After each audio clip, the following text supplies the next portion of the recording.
If you don't have 6 months of savings set aside, forget about funding your 401k and retirement plan in these times. The market's going to continue to be turbulent. It's still highly overvalued. The stock market's volatile because it's a secondary market. Yes. It's based upon perception and what people are willing to pay. Money can be complicated. Let a nerd help you. We're here to demystify the complex nature of money by getting you answers from financial nerds and whiz kids.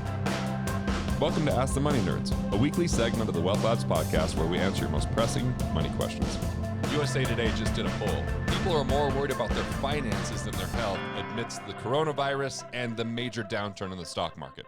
The question becomes, it's not about pointing out more problems. What are the answers? How can you prepare? What are the 3 to 5 steps that you could do today that set you up for success rather than deep, disgusting failure? So I've got Aaron Anderson, who's actually president of Wealth Labs, the logo here in the background, standing in for Stolba today. Yeah. I hope that she's not down with the virus herself right now. she sounded bad, but felt good. But she just had a stuffy nose. So we're like, all right, we'll bring Aaron on in. So what questions do you have that have come around this? I think like the first place I'd like to start is, I just saw this really interesting article in the news the other day, right in line, what should you do with your 401k? Don't panic. This is what's coming from the news. So in one of the big first lines right in here too, it talks about keep calm and carry on. Works for investments too. It just seems kind of counterproductive to just stay in the market as we see it just tumbling. Look, the first step is it's time to stop funding everything if you don't have 6 months of liquidity. Mm-hmm. If you don't have 6 months of savings set aside, forget about funding your 401k and retirement plan in these times. The market's going to continue to be turbulent. It's still highly overvalued. I wrote an article in Forbes about that recently and why it's overvalued before we had the major drops. So I would really focus on getting that liquidity for a few reasons. Number one, if you've got at least 3 months of savings and expenses set aside, you're going to have a better opportunity to get lower interest rates on your loans. The Fed just lowered interest rates again, a massive decrease, which means go look to refinance. Do you have a mortgage that's a high interest rate or higher than what's currently being charged? It might be the time to refinance that. It might be time to refinance high interest rate credit cards with the car loan. Like, go seek for these things because we're going to see more issues with these moving forward because I think lending is going to restrict. Like, we saw that in 2008. It was okay for part of that year. Then it started to really come down to people were getting late on their payments. And look, it's really fragile when we have 70% of households that can't come up with $1,000 right now, and so they're running really lean paycheck to paycheck. So how can we build that savings? One is we stop funding retirement. The second thing, though, is obviously the refinancing. But the third thing is tax reduction. If you're getting tax refunds, change your exemptions. Don't be waiting with interest-free money that you've given the government that now they've got to bring back to you, especially amidst this crisis. I think it's even more concerning on how long will it take to get that back to you. And if you're a business owner, you can go back 3 years. Maybe you overpaid your taxes. And if you can go find that money, that helps you build up some of the liquidity right now because those are actions you could take rather than sitting inside of fear. So there's 3 steps right away. Build up liquidity by stop funding any other investments that are too long-term or that are not building immediate cash flow. Number 2, look to refinance and restructure loans so you lower your payments, you get better interest rates, right? And number 3, do all you can to save on taxes, looking back 3 years and making sure you're not getting tax refunds because right now is the time to have that money on your side. Let's talk about let's talk about the past 3 years. Like you mentioned, looking back 3 years, what's that look like? So, you've got to have the right tax professional. And, I would recommend, emailing or go to wealthfactory.com/tax to get some resources there. Or you can email builders@wealthfactory.com. I just had an expert look at mine, and we were able to go back 3 years for something called DPAD, domestic production credits.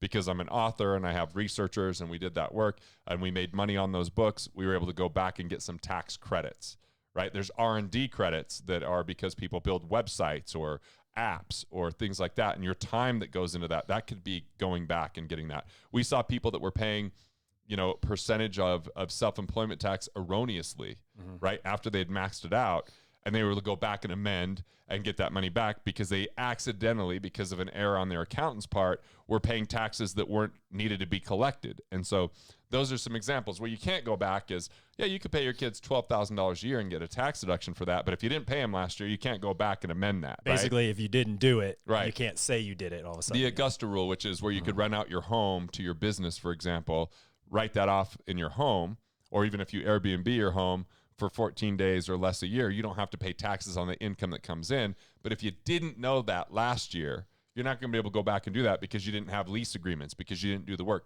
But there are things like R&D and DPAD and self-employment tax and Medicare and Medicaid, that's the 3.2% that if people overpaid on 1099 income, for example, that's something you go back and amend or restructure. And I think that, those are three things that at least we can do. Now, there's some other things that we might be a little bit late to the game. But one thing I've always recommended is trailing stop losses. So what a trailing stop loss is the market's going up. You have this trailer that comes and follows it, but you have a thing that says, hey, if at any time the market drops by 10%, which it happened to do, I want to move to cash because I don't want to participate further in the downside. Now, if you ever said 1 or 2 or 3%, well, you're going to trigger that too quickly if you're investing in the market because it is volatile. But 10%, that's not a drop that you see very often. Right? We haven't seen a drop like we've seen recently since 1987. Wow. So we can be intelligent about it. And why would you put a trailing stop loss is at what point when the market goes down does your mind start to follow it down? And especially these people that are, say, in retirement, nearing retirement, where this drop is so massive that they don't have the time to recover from it. And I don't really even believe in trying to recover. I believe in protecting the downside all along the way. But if you had those things in place, you didn't have to worry about this to the same degree. Or cash flow banking is a structure where, I've gotten 5.32% on my money after fees without paying taxes, and that money's available to me. When the market has dropped, it did not impact those returns. I can't even tell you. I just showed you a text before we started this where someone's like, oh, thank you. This is, beside my family, this has been the most impactful thing is learning these types of things, right? And having a war chest or having a peace of mind fund. Peace of mind fund says there's unpredictable things that are going to happen in our lives. And we're going to all be in store for financial, surprises, slips, cash flow crunches, but we don't have to be ill prepared for it and then get stuck in it. Right now, some people are awakening to this for the first time in their lives, right? I really learned this at a deep level. I talked about it in 2000 to 2002, but I experienced it in 2008. I started to extinguish a lot of my savings to launch my book, Killing Sacred Cows. I was optimistic that I was just going to make more and more money and the book was going to, and the thing was, I found months where I was like, okay, I'm not paying myself this month. Okay, I hit a cash flow crunch. So it was one thing to understand it in theory. Even if I was teaching it, it's another thing to experience it. And this is our wake-up call, and this is the wake-up call. It's time to start taking responsibility for our finances. Yeah. Nobody's going to care more about your money than you do. And if you think that there's some magic investment that you just hand your money over, you set it and forget it, you never think about it again, and it's always going to work out, I just don't think that's the case because we are going to see a lot of businesses close doors just because of the short time of what we faced already. I don't know how long this is going to extend, how severe this is going to be, what kind of ramifications there are going to be, but I will tell you this, it's time for us to get closer to our value creation. The more we outsource everything in our lives to the point where we don't understand how it works, that level of ignorance creates unnecessary risk. And so what can we take responsibility for? What actions can we take today? Yeah. You build your savings, you look at your taxes, you restructure your loans, you create downside protection with your investments, and you invest back into yourself, even in these tough times. And when we find people that their conversation has gone to mostly scarcity, mostly fear, mostly doubt and worry, you've got to spend time with people that are going to challenge you on what you can do to lead through this, what you could do to be valuable through this. And yes, there's going to be some suffering, there's going to be some pain, but how long that exists is, first off, how many people are suffering in the future before it's happened, number one. So that's where a lot of this comes from. Number two is that we didn't have our eye on the cash flow ball if people are totally struggling, and yet everybody's been taught, fund your retirement plan. Fund your retirement plan when you don't have any liquidity. That creates unnecessary risk that people are facing now. So interesting thing here, right? We're driving up here today, March 13th. Yesterday, almost 10% down.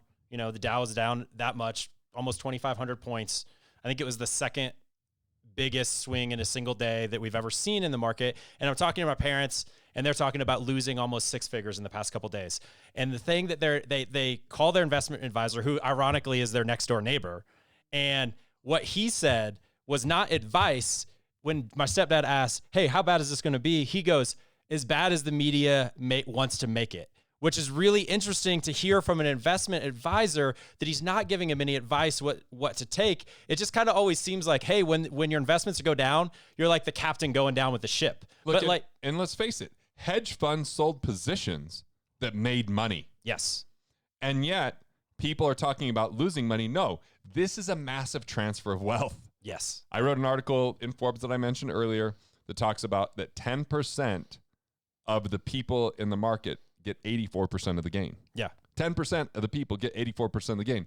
If you don't understand options trading, which I'm not an options trader, but where people buy long or short, it's a win-lose game. Yes. One person wins, the other person loses, the money doesn't evaporate. Yeah. And that's so this whole stay the course.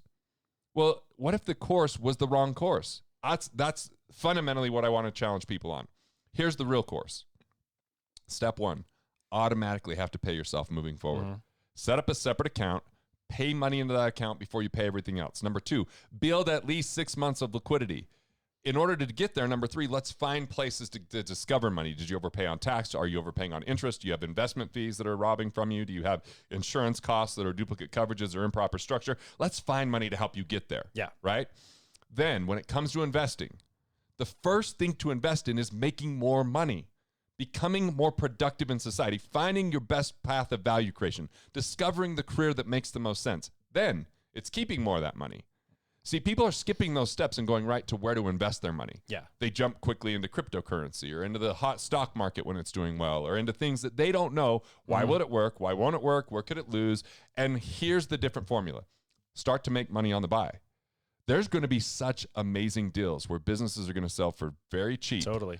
Right? And if you have the cash, you can capitalize. Real estate's eventually going to go on sale. It's been really hot for a long time. When it goes on sale, those people that have cash will be king, where they can buy that, rent it out, because people are still going to be looking for a place to live. Then intellectual property, right? Like there's ways that we have to help people navigate. People that have intellectual property on what to do with the entire chaotic times. You know, we've even seen some businesses are thriving during this. If you're selling hydrogen peroxide, if you're in the prepping business, right, you're killing it right now. So it's really about, like, where can you become a better investor? Where can you learn? And if you don't know, find stable, secure places like cashflowbanking.com. Yep. So if we look at making money on the buy, that's when someone's distressed and they go, I just don't have cash flow. I've got to sell this. But it still is a viable company. It still has cash flow. It just needs energy, ingenuity. Yeah. And those private businesses have been deeply discounted versus what public traded businesses in the stock market have been. I've been saying that for a long time. And if we look at the market, why is it that 84% of the gains is with 10% of the people? Well, the ultra affluent is part of it. The other part is they're playing a different game. Warren Buffett's buying a business, not buying a stock. Yes, he's buying it through stock, but he's actually implementing his methodologies and has a lot more control over the outcomes than the average person in a mutual fund or a hedge fund that takes a position that on margin or sells something short. Yeah. And then all of a sudden that goes down and they get the gains. Yep.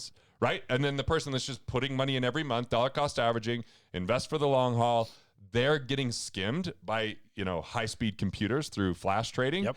They're getting skimmed by the fees that are coming out, whether they make money or not. There's no downside protection because if they're in a growth mutual fund managers still have to buy growth stocks right now, even if they don't think it's a time of growth. If it's a time where people are hunkering down or protecting or losing. So it's a losing game. Cash flow is the game. Learn to be a better cash flow investor. But right now, it's time to make sure you've transferred your risk, you've got enough liquidity, and that you stop funding things you don't understand. It's time to stop gambling. It's costing people too much. Okay, so I'm going to put you on the hot seat a little bit here. Number one thing that you would recommend for people, 401k, any type of retirement plan, because right now it doesn't really matter because everybody's getting killed. Stop funding it. Stop funding it. What about your money that's in right now? Okay, that's very much a personal preference. Because now we're in the game. Before, I've been telling people for years, including October of 2019, I filmed an entire program on where the financial trends were and how they were going to be so problematic for investors in 2020. And I was urging everyone, including your parents, put a trailing stop loss on there. Now it's volatile. I don't know how long the market's going to go down or when it's going to go back up, because I don't understand all the ramifications of the coronavirus, how severe it's going to be, people's reactions and emotions. I tried to do an analysis when I was 19 years old in an econometrics course. Yeah. And that was during a time where the market was doing nothing but going up in the 90s, and I still couldn't get statistically relevant models, even adding 18 and 19 variables, because there's too many variables. But here's the variable everybody has to understand. The stock market's volatile because it's a secondary market. Yes. It's based upon perception and what people are willing to pay. So, what are people willing to pay? Or is it, what are you willing to lose even too? So if 2 weeks ago, we're close to all-time highs, if you had said, hey, if you're only willing to lose 10%, then your trailing stop loss could be 10%. And even now, is it still this? Do you still look at it in the same measure? Look, I've been sitting in cash. Literally cash and cash value for how long now? As long as I've known you. Right. So like in 2018, I was like, I'm nervous about this. I didn't know when it was going to happen. And I finally felt like 2020 was the year. And I didn't think coronavirus was coming. But I knew that we were at a fragile place, that it didn't take much disruption when we're that inflated and when positions have to be sold within hedge funds. I mean, it's unfortunate that people are playing a game that they don't know the rules of. Yes. And that they don't understand the outcomes of and their own benefits. And now we're in a place of fear. Making decisions in fear, the higher the emotion, the lower the financial IQ. Yeah. So that's why I'm saying, if you don't know what you're doing, stop funding it and exacerbating the problem.